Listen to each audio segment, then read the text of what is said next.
ঘুম থেকে উঠেই রান্নাঘরে চলে আসলাম, চিন্তা করলাম আজকে একটু রুটি বানিয়ে নেই।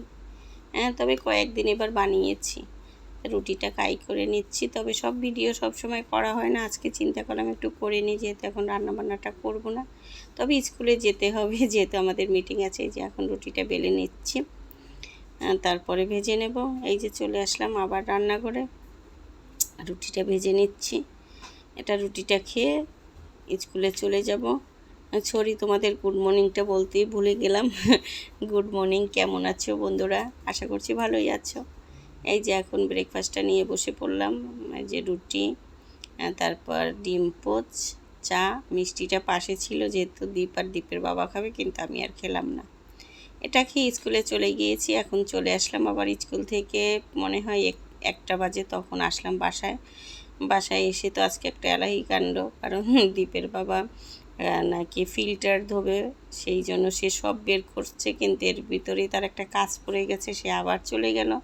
তাই এসে তো একেবারে রান্নাঘরের অবস্থা হুলস্থুল। আর আমার কেন জানি বেশি কাজ দেখলে না শরীর কেমন জানি অস্থির অস্থির লাগে। অনেকে পারে, কিন্তু আমি না পারি না। তাই এসে এই সব কাজ করলাম। তার উপরে আবার দীপের আজকে ক্যাডেট কোচিংয়ে পরীক্ষা আছে, ওকে নিয়ে আবার যেতে হবে, যেহেতু ওর বাবা আসতে লেট করেছে, তা আমাকেই নিয়ে যেতে হবে। ও বলছিল একাই যেতে পারবে, কিন্তু কেন জানি না ভালো লাগে না, একা ছাড়তে ভয় লাগে এখনও। তাই আমি নিয়ে গেলাম। তবে আজকে আমার বাবাটার জন্য একটা ছোট্ট সারপ্রাইজ গিফট দিলাম, একেবারে সামান্য, তবে গিফট তো গিফটই, সেটা ছোট হোক আর বড় হোক, কারণ ও এগুলো খুবই পছন্দ করে। আমারও না মেমোরিতে কেন জানি ছিল না, মানে গেলাম একটা কিছু কেনার জন্য, কিন্তু পরে গিয়ে না ভালো লাগলো। আর আমার এটাই, কোনো কিছু ভালো লাগলে না, হাতে টাকা থাকুক আর না থাকুক, আগে একটু চিন্তা করি যতটুকু আছে সাধ্য তার ভিতরে।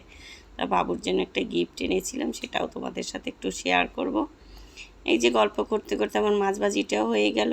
এখন যে পেঁয়াজটা একটু ভেজে মশলাটা দিয়ে দিলাম, মশলাটা একটু কষিয়ে নেব, কারণ রুই মাছটা নামিয়ে রেখে গিয়েছিলাম, তাই চিন্তা করলাম রুই মাছটাই রান্না করে নিই। আর দীপের বাবা সকালে অনেক বাজার করেছে, মানে সবজি বাজার, তাই কী রান্না করব, মানে সময়ের সাথে পারতেছিলাম না। পরে চিন্তা করলাম রুই মাছটা তো বাবু পছন্দ করে না, তা ওর পছন্দের একটু ঢেঁড়স ভাজি করে নেব, ঢেঁড়স ভাজিটা খুব পছন্দ করে, তা ঢেঁড়স ভাজিও করব।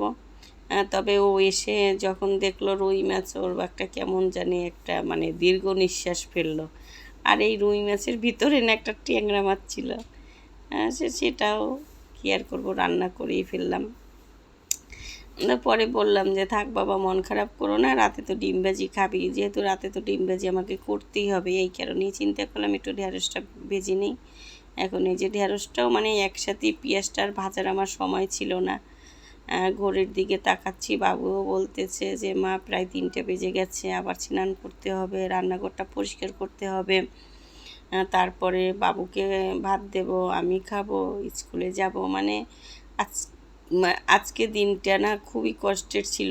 মানে স্কুলে যখন যাই প্রতিদিন, তার চেয়েও আজকে আমার অনেক কষ্ট লাগলো, কারণ দুপুর আসা যাওয়া, প্লাস আজকে গরমটাও অস্বাভাবিক। আর আমার বাসাটাও 5তলায়, সেটা 5তলা বেয়ে যাওয়া আসাটা খুবই কষ্টকর। কী আর করবো, তবে বাচ্চাদের জন্য তো একটু কষ্ট করতেই হয়। কিন্তু মাঝে মাঝে সমস্যা হয়ে যায়, যে যখন আমি স্কুলে থাকি তখন তো একা কীভাবে আসবে। এই যে রান্নাবান্না হয়ে গেল, আবার বাবুকে নিয়ে স্কুলে চলে গেলাম, কিছুটা সময় রেস্ট নিয়ে চলে আসলাম 99-এ। মানে ও আমাকে বললো, বন্ধুরা ব্যাট দিছে, তো বললো যে মা আমার জন্য একটা টেনিস বল কিনবে, সেটার জন্যই যাওয়া। তা একটু ঘুরে ফিরে একটু দেখলাম এখানেও খারাপ জিনিস নেই, তবে 99-এ আমার আসা হয় না। দেখলাম এখানে ভালোই কালেকশন আছে, জিনিসগুলোও খারাপ না, একটু নতুনত্ব আছে। একটু ঘুরে ফিরে দেখে লাস্টে আমার চোখ পড়লো একটা বাবুর ইসের জন্য, মানে একটা পেন্সিল বক্স, সেটাই এনেছি। আবার সেখান থেকে আবার গেলাম এখানে একটা ভালো দোকান আছে কাপড়ের, আমাদের পরিচিতির, আগে আমি 3 পিস নিয়েছি, সেখানে গেলাম। সেখানে গিয়ে ওই যেটা বললাম, যে আমার কোথাও গেলে শুধু চিন্তা করছিলাম যে দেখবো, কিন্তু ভালো লাগলো, নিয়ে নিলাম। আবার দীপের বাবাও ভালো, সেও আসছিল তার মার্কেট থেকে, সেও বললো নিয়ে নাও। তাই এই 2 3 পিস আমি নিলাম। এর ভিতরে দিদি আবার ফোন দিল, তাতে দিদিকে বললাম, দিদির জন্য একটা নিলাম। আর এই যে এখন বাসায় চলে আসলাম, যে সারপ্রাইজ, সে তো খুবই খুশি যে কি গিফট গিফট বারবারই আমাকে জিজ্ঞেস করতেছে। আমি বললাম যে না বাবা, তবে সারপ্রাইজ গিফট খুবই পছন্দ করে, কিন্তু সবসময় তো আসলে কেনা হয় না, প্লাস ও ছোটো মানুষ, ও সবসময় আমার সাথেই থাকে। এই যে বাবুর জন্য এই পেন্সিল বক্সটা কিনলাম, সেটা তার খুবই পছন্দ হয়েছে। এটা বাইরের চায়নার, কিন্তু এটার দামটাও মোটামুটি ভালোই, 500 টাকা নিল। ও খুবই খুশি হয়েছে, সেটাই মানে গিফট ছোট হোক আর বড় হোক, গিফট তো গিফটই। তাহলে আজকের ব্লগটা এখানেই শেষ করলাম। তোমরা সবাই ভালো থাকবে, বাই।